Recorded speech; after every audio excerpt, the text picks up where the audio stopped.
Les startups, اليوم بلايص نجم نقولوا معناتها c'est vrai qu'en 2018 avec la création تاع le Startup Act ou le cadre juridique جديد نتاع le Startup Act en 2018 ça a créé معناتها un cadre جديد و ça a créé des startups جدد, des idées جدد etc.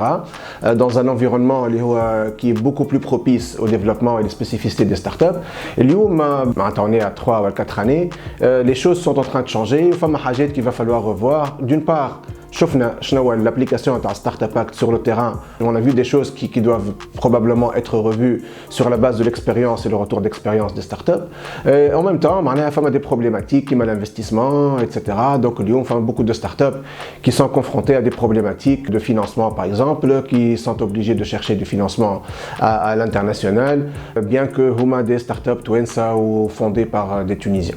Donc c'est mitigé, mais اليوم je pense qu'on est dans un contexte actuellement, et on doit vraiment passer à une deuxième version de la loi déjà pour pallier à toute éventuelle chose à améliorer, mais en même temps on doit trouver vraiment des solutions profondes. المشاكل نتاع كل يوم des startups من غير فلوس ne peuvent pas se développer et ne peuvent pas créer cette valeur ajoutée qui va contribuer l'économie نتاع البلاد.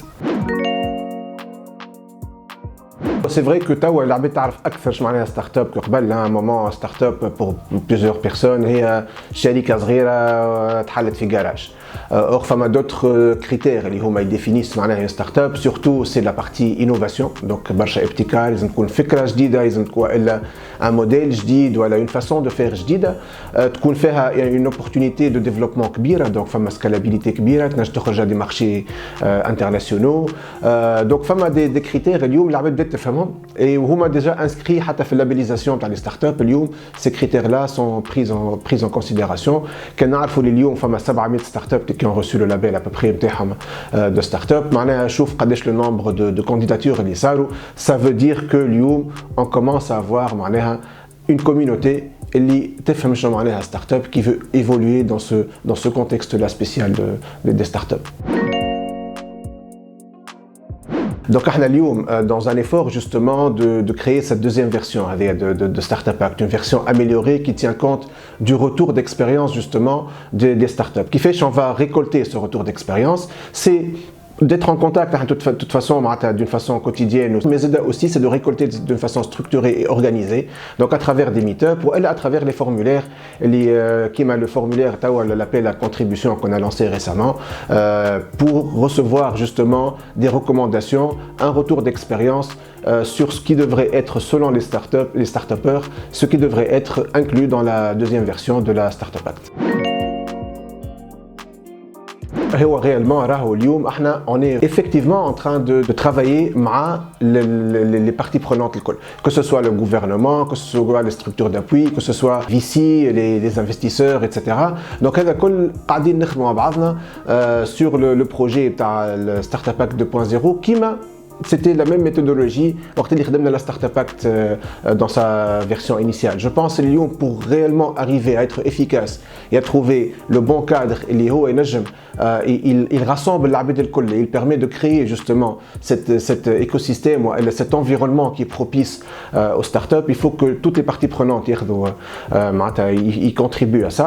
Et je pense qu'il y a une volonté réelle d'inclure l'innovation comme un palier important في الفيزيون تاع تونس جديده وحنا في contexte تاع un plan stratégique للبلاد et donc on est dans un contexte vraiment propice اليوم pour que toutes les parties prenantes contribuent à inclure justement l'innovation comme un des paliers de l'économie tunisienne جديده. Le Startup Act, la version actuelle, a essayé de répondre à des problématiques, on va dire probablement urgentes. Le plus grand obstacle que rencontrent les start-upers, ça a touché à le code de change en créant le compte spécial en devise ou en portant le plafond à la carte technologique à 100 000 dinars. Ça a contribué aussi à attirer plus d'investisseurs étrangers. Ça a contribué à faciliter l'investissement d'investissement dans des startups et donner des avantages les startups à réduire les coûts. Donc ça a contribué à vraiment toucher des problématiques qu'on a touchées en 2018, voilà, en 2017,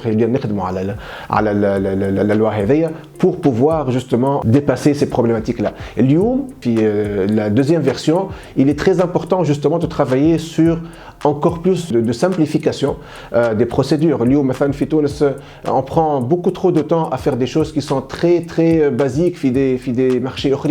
Et ça pose un problème la compétitivité dans les startups internes, ou ça pose des problèmes en général dans l'économie tunisienne pour la compétitivité des entreprises tunisiennes.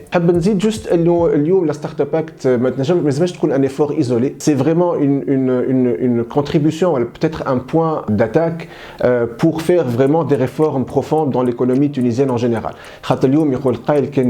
Que l'économie tunisienne était vraiment ouverte ou propice au développement des startups, on n'aurait pas besoin d'une loi spéciale des startups. Le fait c'est de créer un précédent, c'est de créer cet exemple de succès sur une partie de l'économie afin de généraliser tout ça à l'économie tunisienne, une économie qui soit ouverte, qui soit compétitive et qui contribue réellement à créer des champions qui puissent partir de la Tunisie, se développer en Tunisie, recevoir des investissements en Tunisie et créer des filiales à l'international. Juste des centres de coûts pour des entreprises qui sont basées à l'étranger et qui créent la valeur ajoutée à l'étranger et qui attirent les investissements à l'étranger.